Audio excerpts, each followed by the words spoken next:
아멘. 네, 하나님께 영광의 박수 올려드리겠습니다.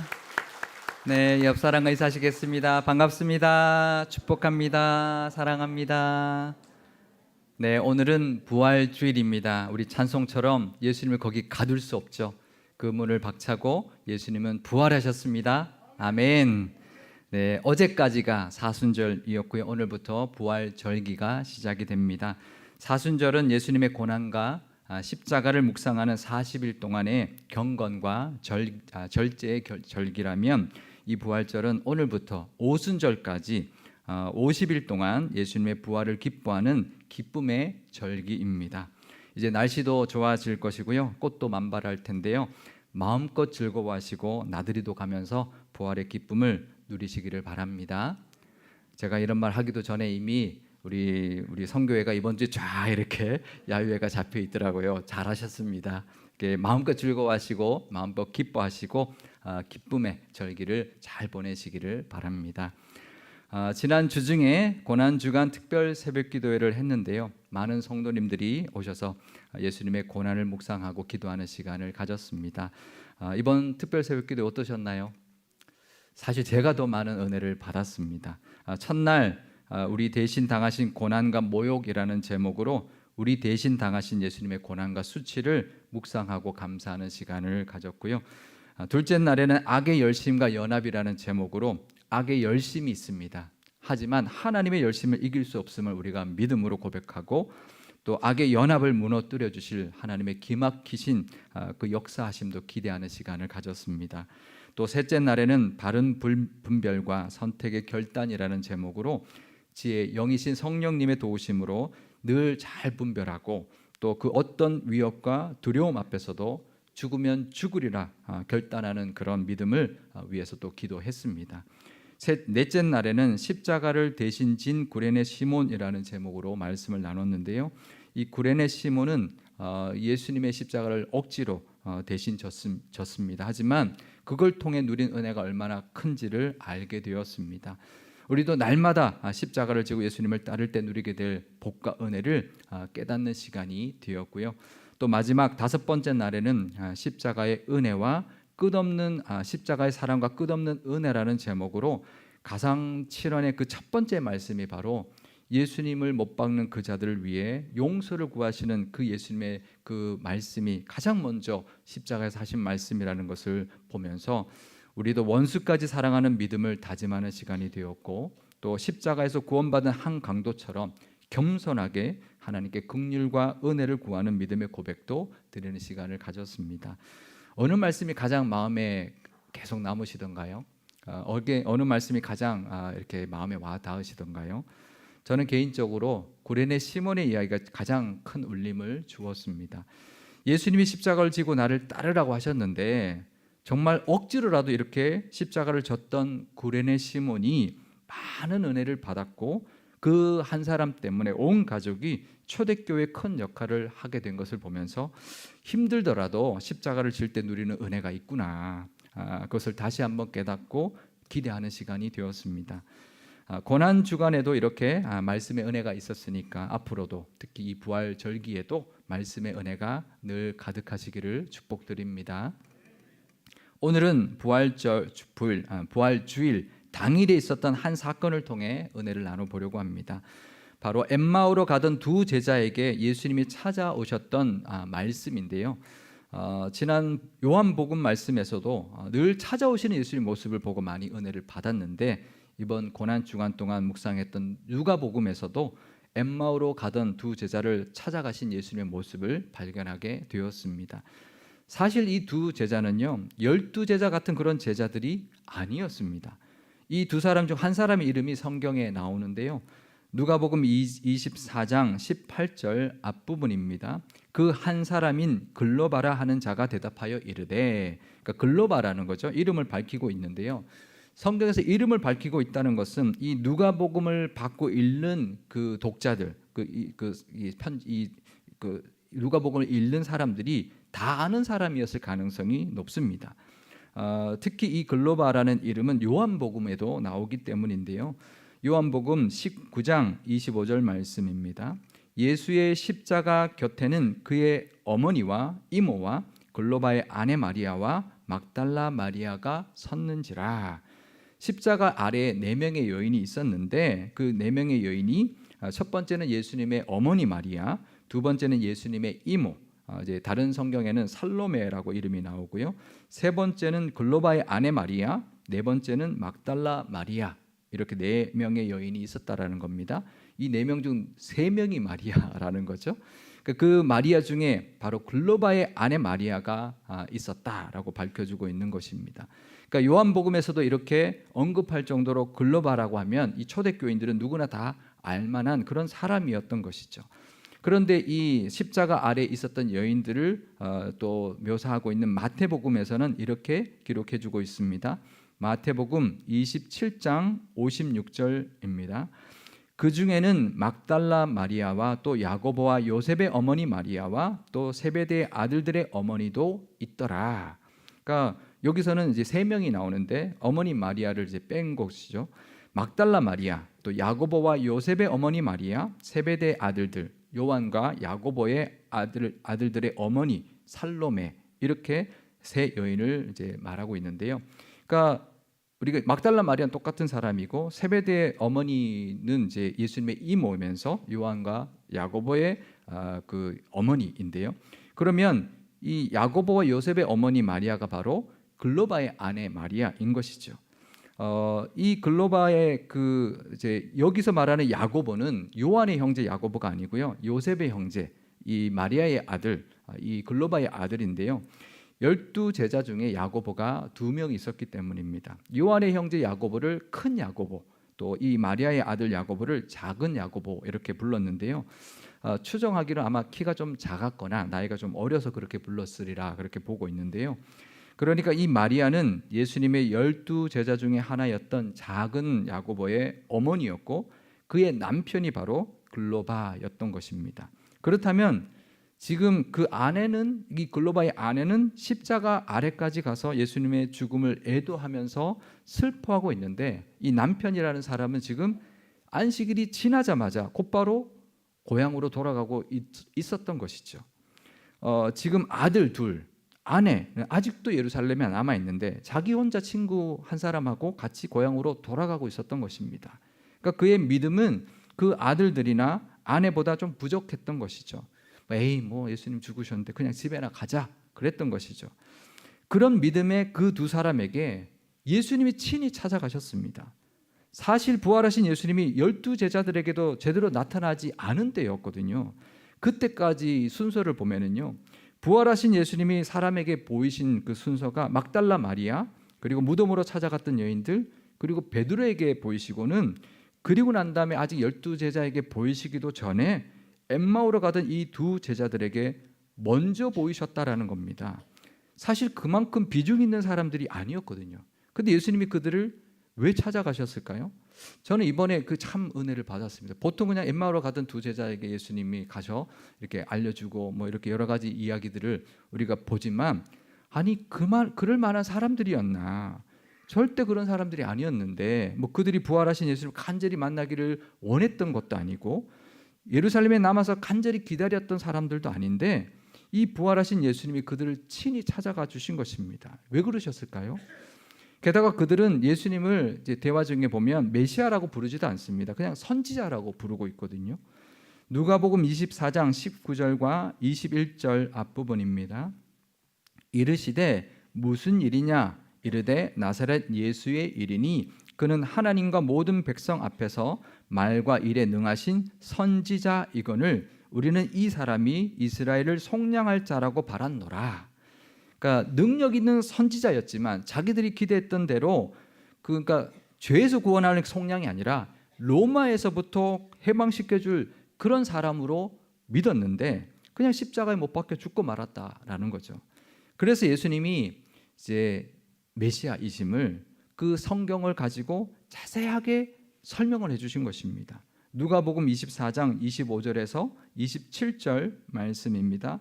이르시되 미련하고 선지자들이 말하는 모든 것을 마음에 더디 믿는 자들이여, 그리스도가 이런 고난을 받고 자기의 영광에 들어가야 할 것이 아니냐 하시고 이에 모세와 모든 선지자의 글로 시작하여 모든 성경에 쓴 바 자기에 관한 것을 자세히 설명하시니라.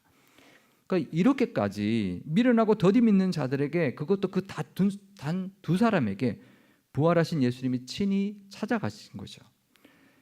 저 이 말씀 보면서 정말 하나님의 은혜가 참 신기하고, 정말 이 두 사람이 많은 은혜를 받았구나, 그런 생각이 들었습니다. 사실 그럴 만한 사람이 아닌데 말이죠. 게다가 한술 더 뜹니다. 이 두 사람은 예루살렘을 떠나기 전에 그날 새벽에 여인들이 무덤에 갔다가 예수님의 시체가 사라졌다라는 말을 들었습니다. 또 천사들이 나타나서 예수님이 다시 살아나셨다라는 말도 들었습니다. 누가복음 24장 22절에서 23절 말씀입니다. 또한 우리 중에 어떤 여자들이 우리로 놀라게 하였으니 이는 그들이 새벽에 무덤에 갔다가 그의 시체는 보지 못하고 와서 그가 살아나셨다 하는 천사들의 나타남을 보았다 함이라.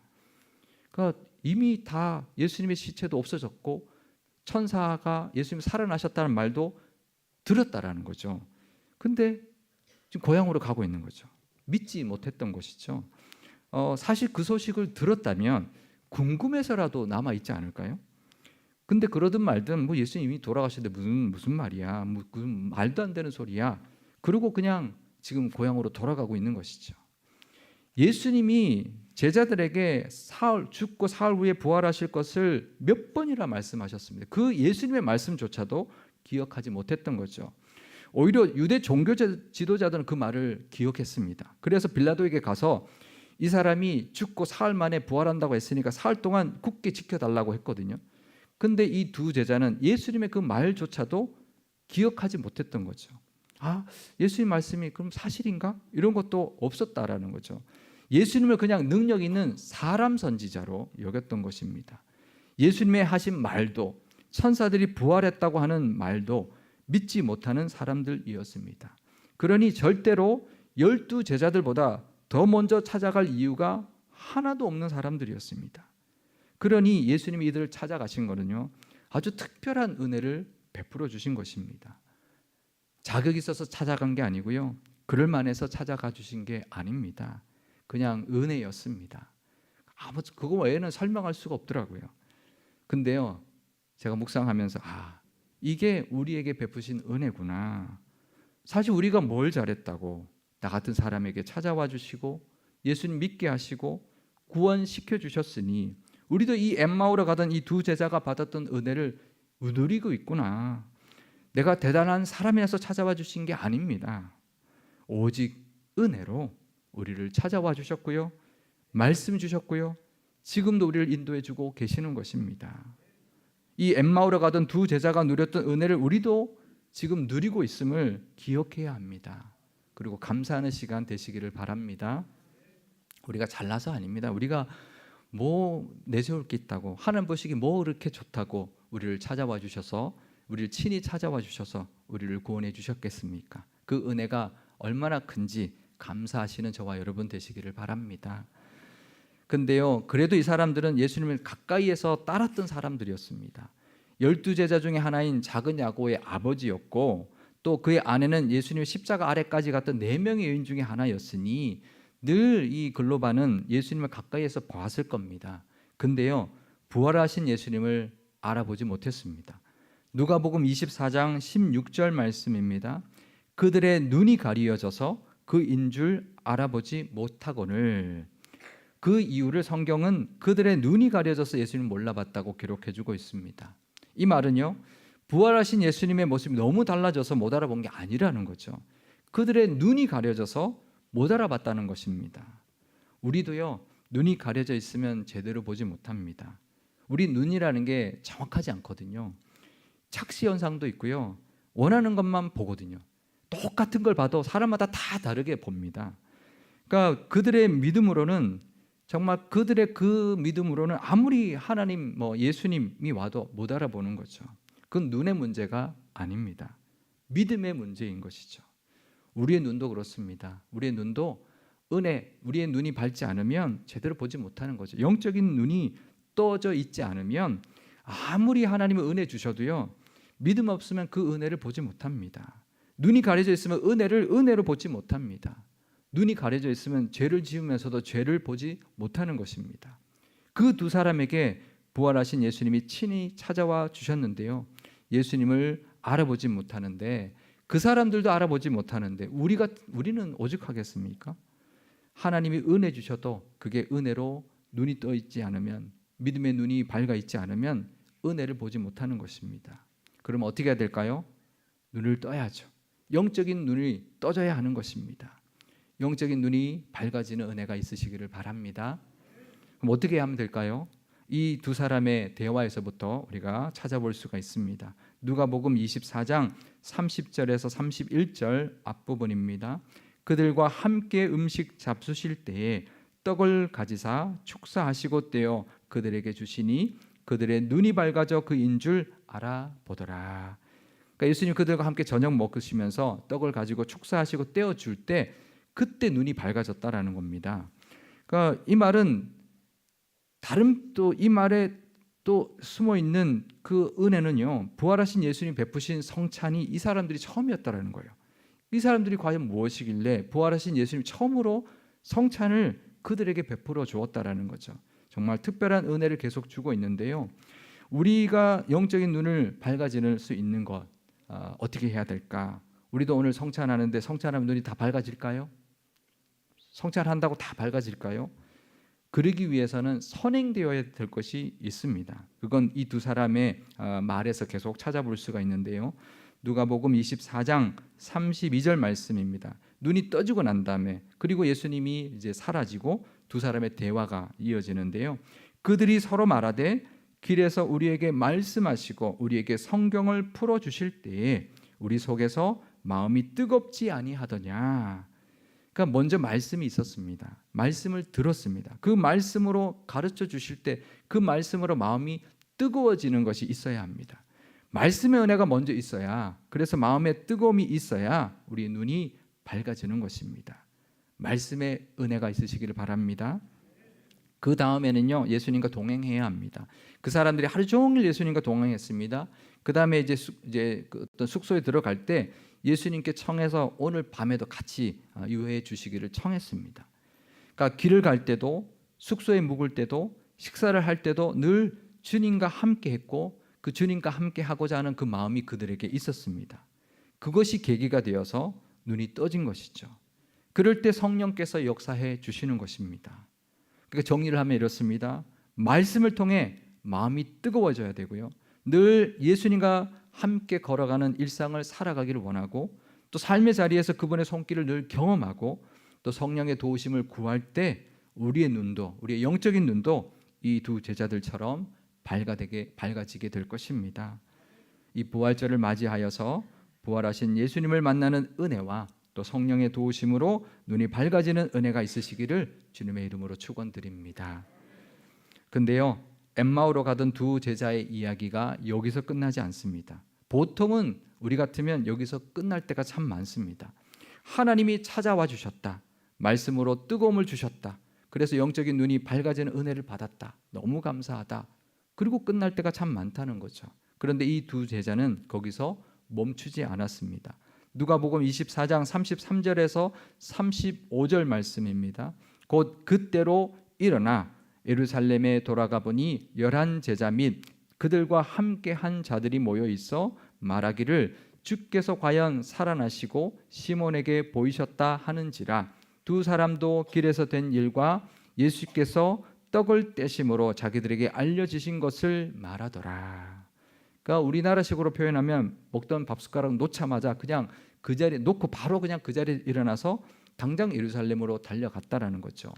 이게 뭐 25리인가 그 거리가 꽤 먼 거리입니다.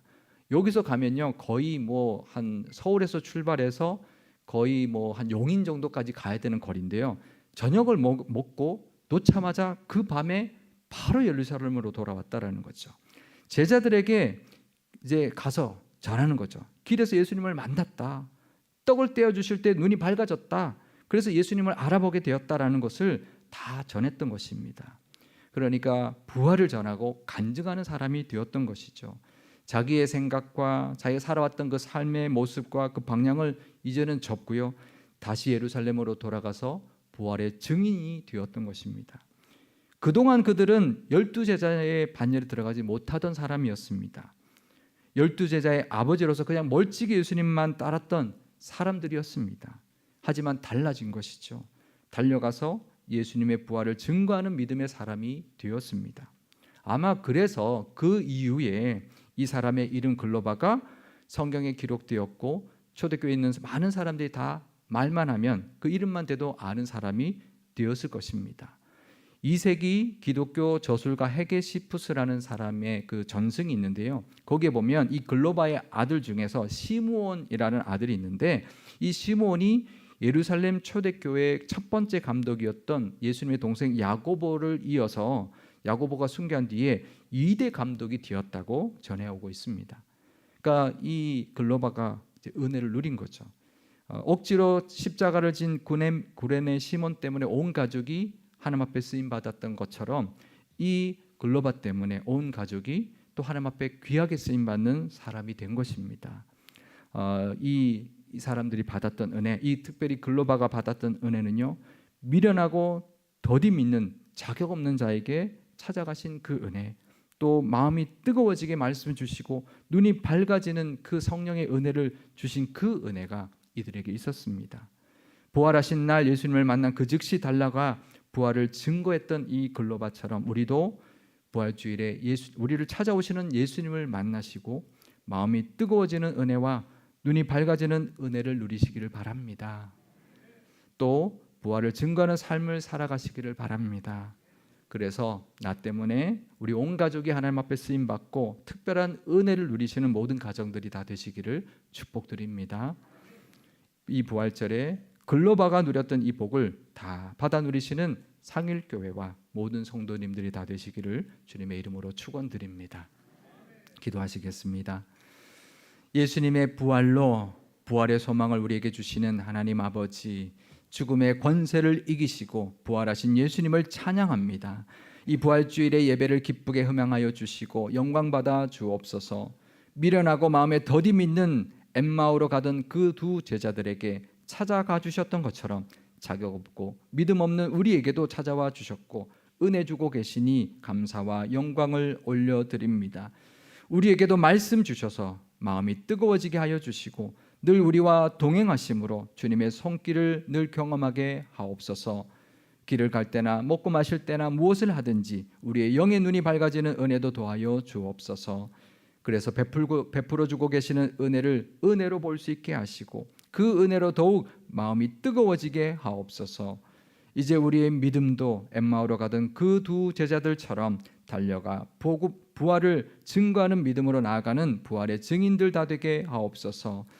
이 부활의 계절에 만물이 소생하는 기쁨도 누리게 하시며 그 어떤 상황에서도 부활의 소망 가지고 기뻐하고 즐거워하는 믿음 되게 하옵소서. 우리 교회도 부활절을 기쁨으로 보내게 하시고 십자가의 복음과 부활의 기쁨을 전하는 사명 잘 감당하여 하나님의 나라를 위하여 귀하게 쓰임받는 교회가 되게 하옵소서. 우리 구주 예수님의 이름으로 기도드리옵나이다. 아멘. 네, 찬송가 228장 1절과 2절 부르신 후에 우리 성찬을 거행하도록 하겠습니다.